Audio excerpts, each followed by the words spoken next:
हाटडी block बड़रंपास panchayat sarpanch गुरुवार दिन लोकों को भत्ता प्रदान कर आनंदपुर विधायक अभिमन्यु सेठी हाटडी बीडीओ रंजन कुमार परिड़ा पीईओ जितेंद्र जेना सरपंच रवींद्र कुमार जेना उपस्थित रही पंचायत 23 जन लोकों को भत्ता प्रदान कर नूतन भत्ता लोके साबास देते। हाटडी ब्लॉक बड़रंपास ग्राम पंचायत 23 जन को नूतन भत्ता दिगला। पंचायत जो डेथ वैकेंसी थिला सरपंच को धन्यवाद देवी सी आगे प्रायोरिटी बेसिस रे विधवा लोक हैंडिकैप लोक आ वयस्क लोक जो मैंने पाइबा योग्य से बाछी भत्ता दिया अनुरोध क्रमे आमर हाटडीर मंडल उन्नयन अधिकारी सरपंच मो पीओ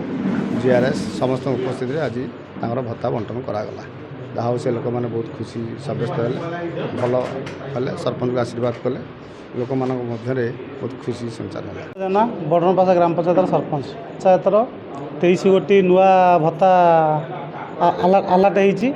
जहाँफल कि विधवा वार्धक्य और विकलांग दिखाई या आहरी गुड़ाए भत्ता आलाटमेंट आमर अच्छी और डेथ वैकेंसी से लोकों चेष्टा करमी सबू लोक मो पंचायत में पाइपर से बहुत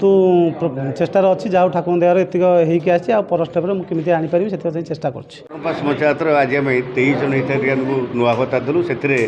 विधवा भत्ता अच्छी विकलांग भत्ता अच्छी और वार्धक्य भत्ता भी अच्छी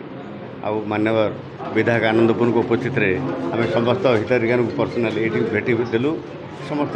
ग्रामवासी अच्छा पंचायतवासी अच्छा आम पीओ सरपंच समस्त उपस्थित आम ये काम संपादन कर आज्ञा 60 वर्ष मत जब पूरा मुझे बारंबार आप्लाय करने मत भत्ता मिलू ना आमर रवींद्र सरपंच द्वारा मो भत्ता पाइबार अत्यंत खुशी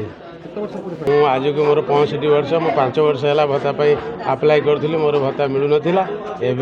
आम सरपंच मत भत्ता दे